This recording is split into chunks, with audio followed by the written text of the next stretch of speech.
I'm the scat man.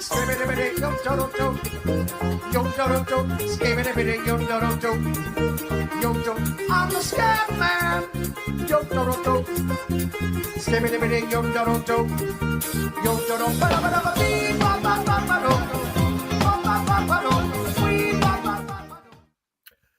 Good morning. Coming off the suite. Let's go. Thursday. Happy Thursday. NHL Puck Props presented by Sports Interaction. I'm Josh Ingles. He's Carlo Colaiacovo. You guys are the juice pumpers. We are. And you know what? I think it's appropriate for the glasses today because we're seeing things again. I think it's so funny when we wear glasses, like you can see the reflection of the screen, and it really it really takes away from the coolness of glasses. So I kind of look down. Yeah. But it was an interesting night in hockey. I mean, Chicago scores late. They tied up and eventually lose in overtime, but it's more, there was the Bedard point. We got that. Donato. I know lots of people in the chat were for Donato shots. I think he finished with 4. That was a good one. And I wake up and I went to bed, and I think I went to bed at 3-1 after the penalty shot goal for the Kings.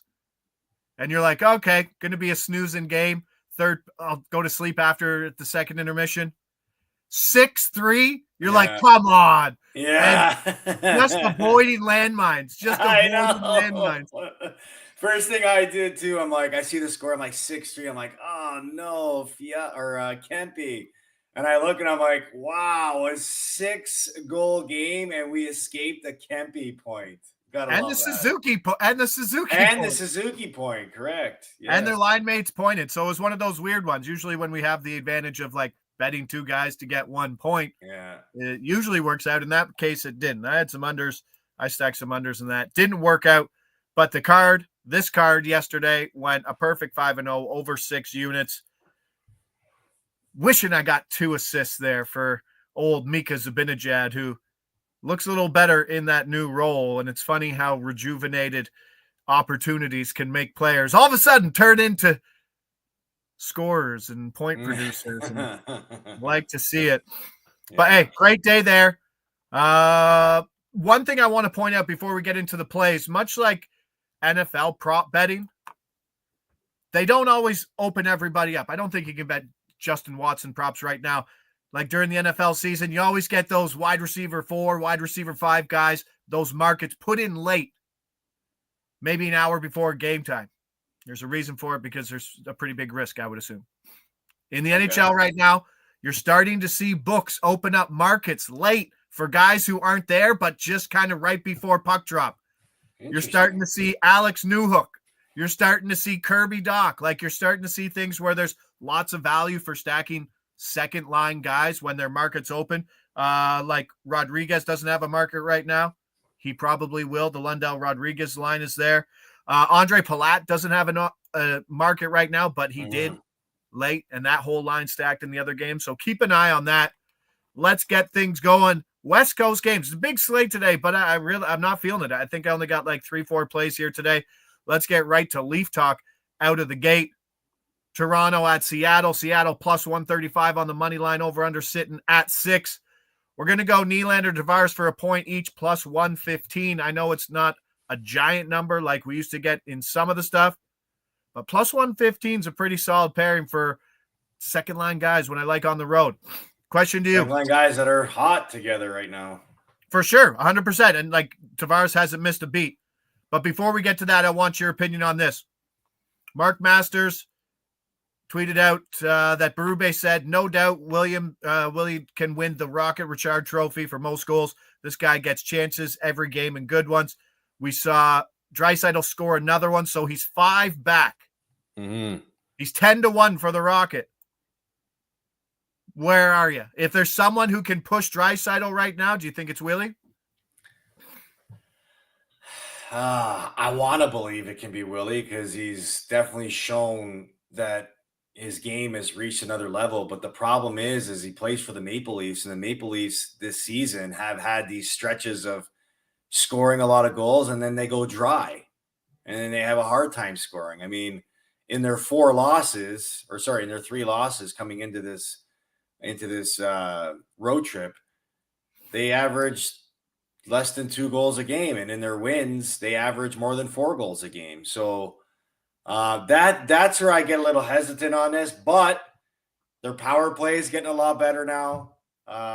They've moved up to 10th in the league. I think they're the number 1 power play in the league since, or at least the top 5 power play league since early January. And so maybe you can clarify that for me. But I mean, the amount of breakaways this guy's getting on a game-to-game basis, I wouldn't put it past him. Like it. Correction, Toronto, since the beginning of January, calendar turnover, Toronto 4th, 32.4%, only below. Yep, only below Detroit, Vegas, and Winnipeg. Yeah. All right. But I do like Willie. They dropped the 4 nations point leaders, goal leaders stuff. Willie's 20-1 to lead the tournament in goals. Ooh. And 30-1 to lead it in points. Wow. I know. That's a little juicy. I like it. I'm a big Willie guy right now.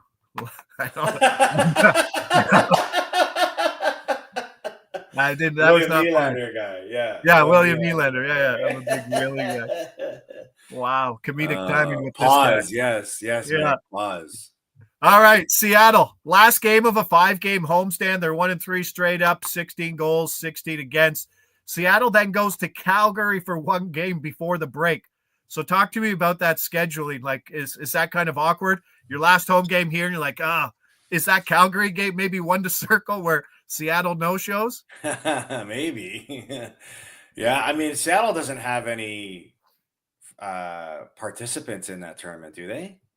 Seattle? Maybe Adam Larson? Oh, I don't know. They got to have somebody, no? Well, I'm just trying to say, like, if Schwartz, Kakko, Bjorkstrand, Stevenson. Yeah, the only guy I can think of is Adam Larson on defense. Right? Because Joey Decord was a guy they thought about maybe for Canada. And he's been kind of hot. Like, he got beat up his last game, but I think he saw 40 shots. Yeah. He's seen a lot of rubber. There's a reason why Philip Grubauer doesn't play anymore, because he's been awful. Maybe Eli Tolvanen on the Finnish team. Right? Yeah, that's about it. Remember last year when they let Bjorkstrand into the All-Star game and he was so pissed? Yeah. Like, wait a minute, I got a trip to Mexico planned. Yeah, they brought him into the office. Congratulations on a year going to. Yeah. No, crazy. That's so yeah, I mean, for sure, it's you kind of want to end the schedule into the break at home, because travel just becomes that much easier, right? Where if you're Seattle, you got to go to Calgary. That means you got to come back to Seattle and maybe not leave the next day, or maybe leave later in the next day. But if you're at home, maybe you jump on a PJ with a group of the guys the night of, or you get up in the morning and catch an early flight. So yeah, it's gonna suck for Seattle. It's gonna suck for Seattle. Yeah. Brian Wisner saying Beniers, Kakko, sorry, you can put Jaden Schwartz in there. They're all playing together on that top power play. Here's one more thing I want before I move on to the next game. Nylander, obviously, coming off that hat trick, 5 goals last 5 games, 9 goals last 8 games, a goal in 6 of those 8 games. JT has a point in each game coming back. Minutes are around 18.5 to 19, pretty on par. But one thing with Marner not in, and he's probably more doubtful than probable today, does JT move to that bumper role, which is probably a better spot than net front for a touch, right? Because when isn't he usually?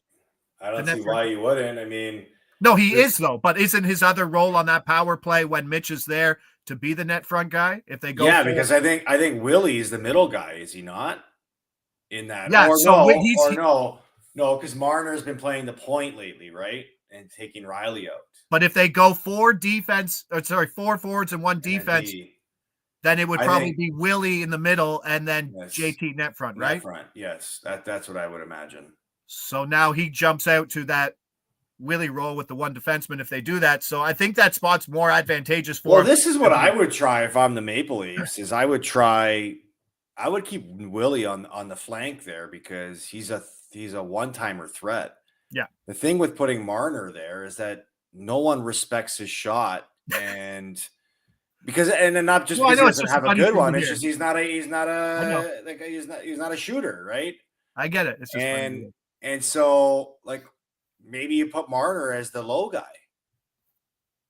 right? To make plays down low, and I don't know, just something to think about. But the success that they had last game without Marner, having those guys in their spots, you wonder if that creates some further discussion as to where guys should be playing on that power play. Riley power play point was 625 last game, pointed out by D. Shore. Thank you very much. That is Banana's number. That is a PP2 number. Yeah. Cool shirt, Carlo. Look at him peek up. He's like, oh, what are you talking about? This shirt? What? Oh, this old thing? This one? Yeah, this one. I should be golfing right now. Yeah. Shouldn't we all? Yeah. Before I get to the other plays, this is what I get. So, Josh personal life, dishing. The family, wife and kids are leaving for a month on Sunday night. What? They're going back. Wait, hold on Sunday night in the middle of Super Bowl? Yeah, they're leaving Super Bowl. So I'm like, yeah, see you later. Yeah. Are you going to drive them to the airport? No. My sister's driving them. I got to work, babe. I know. It's crazy that they chose that day to leave. I don't think my wife was worried about the Super Bowl when she was booking tickets, to be honest with you.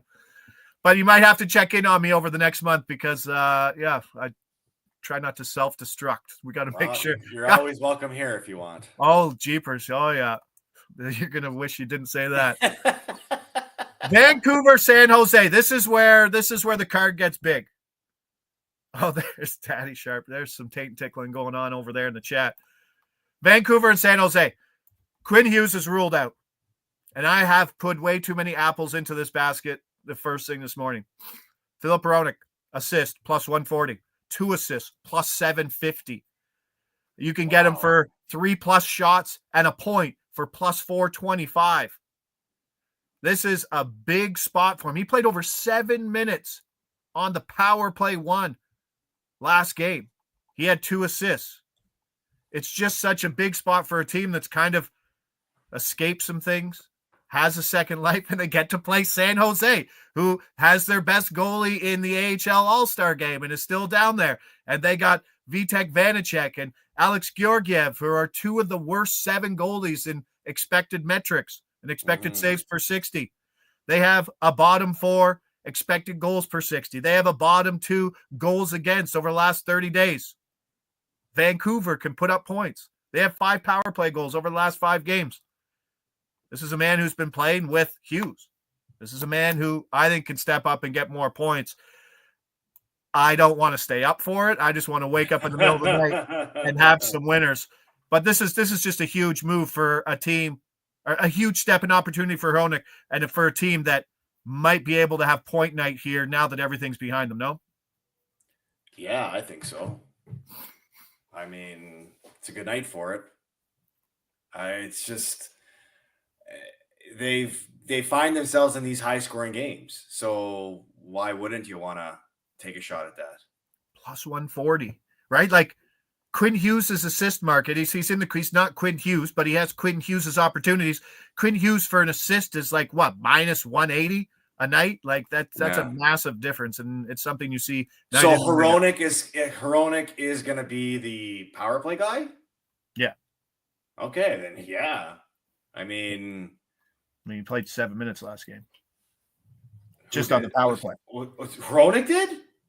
Played 7 minutes on the power play. Oh, wow. And you got a San Jose team that, why is the total only 5.5 in this game? Because Vancouver's been playing some tight games in the offense. Because Lankinen's a good goalie on the road. Is he even playing, or is it Demko? We don't know yet. Demko's been playing well. Tanner Kramer said Hughes was ruled out already. Yes, I do believe that I just read he's not on the trip. He's not on the trip. Beauty. He's not on the trip. He's not on the trip. No, but there's nothing like there's sometimes contradictory news, and sometimes you read one thing and you're like, oh shit, that's wrong. I've done that. So it is interesting to see that he's gone, and this really hasn't corrected too much. But so Vancouver is 9-1 in their last 10 matchups against this team. Okay. And it's gone, the over-under is 8-2 in this matchup.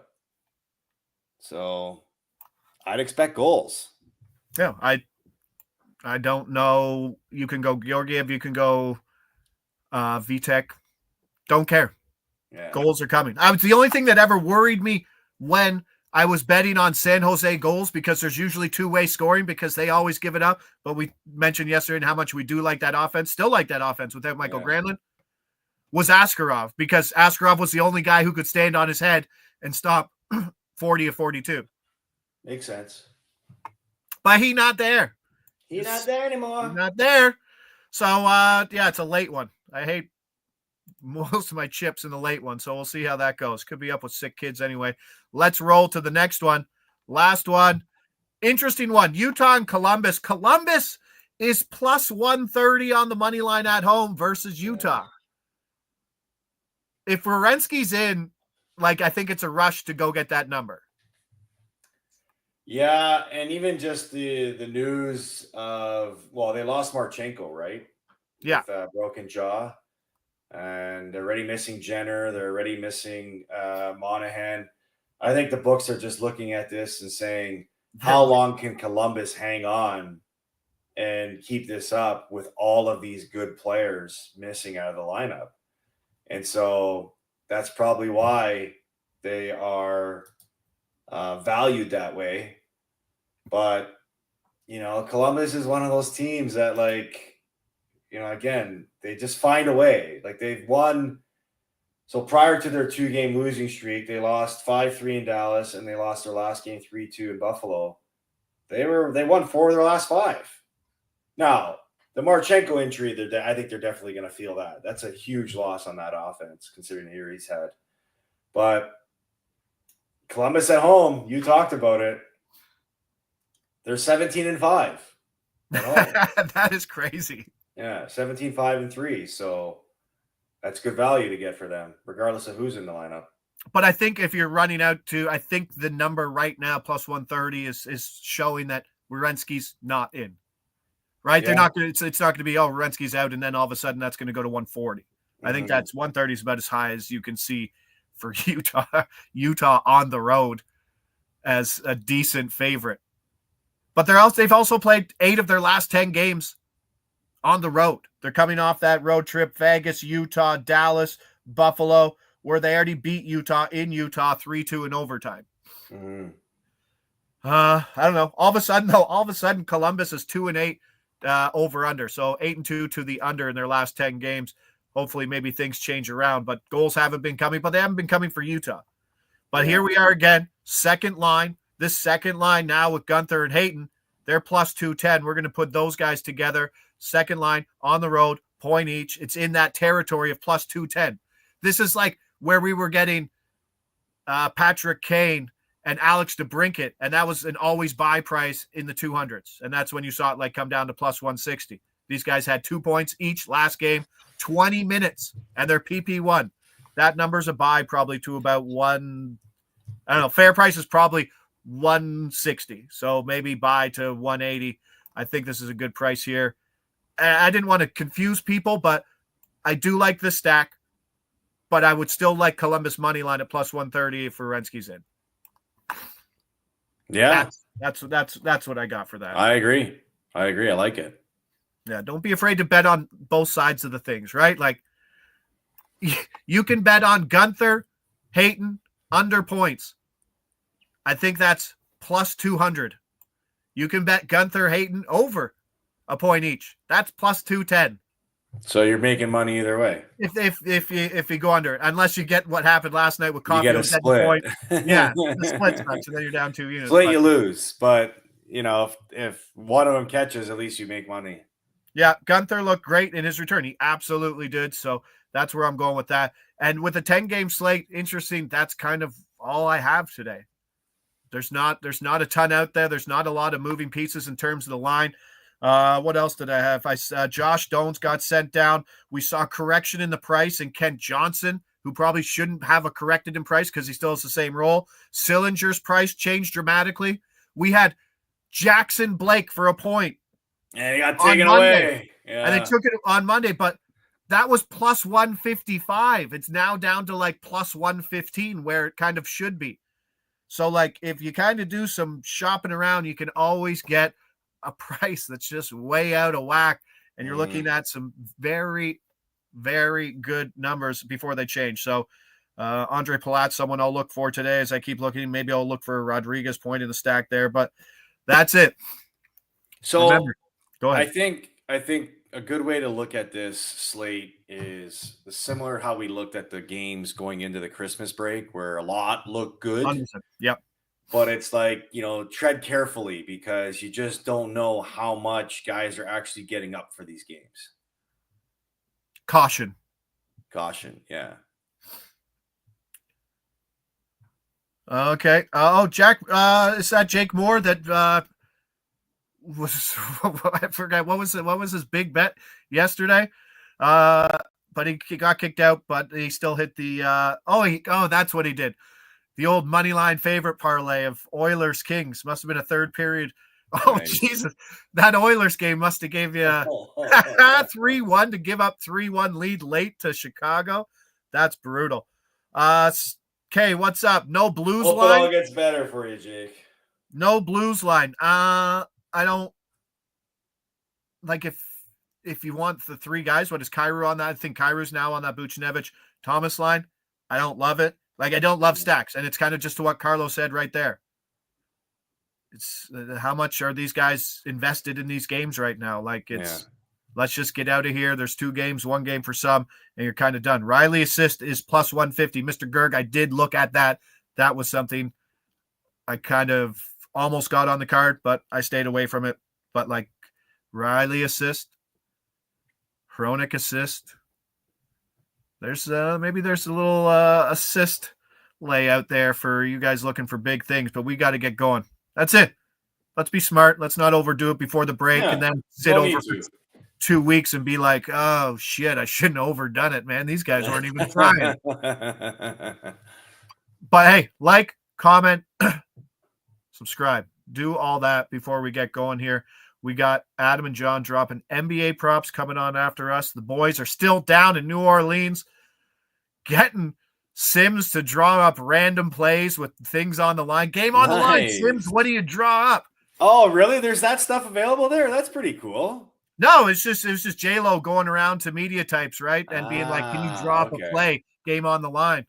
Yeah, okay. And if don't be that guy who draws up the fade to your number 1 receiver with game on the line. Wide receiver fade is not the play to go with, people. Please don't do it, but I do like that content. I had Draisaitl, Skinner, and Hyman goal stack. Hyman came through in overtime. Must have been a great bet. Way to go, Jamie McCarra. So that's what we are. I'll be around, but I'm getting sick. Kids are sick. Not a crazy day for me. Let's leave it at that. Josh Ingles, Carlo Colaiacovo. Take care of yourself, man. I got to take care of the kids, man. Take care of the kids. I'll be bunking with you soon, pal. Watch out. Sports interaction. Appreciate it. As long as you're not sick, you can bunk with me. Ciao, folks. See you tomorrow.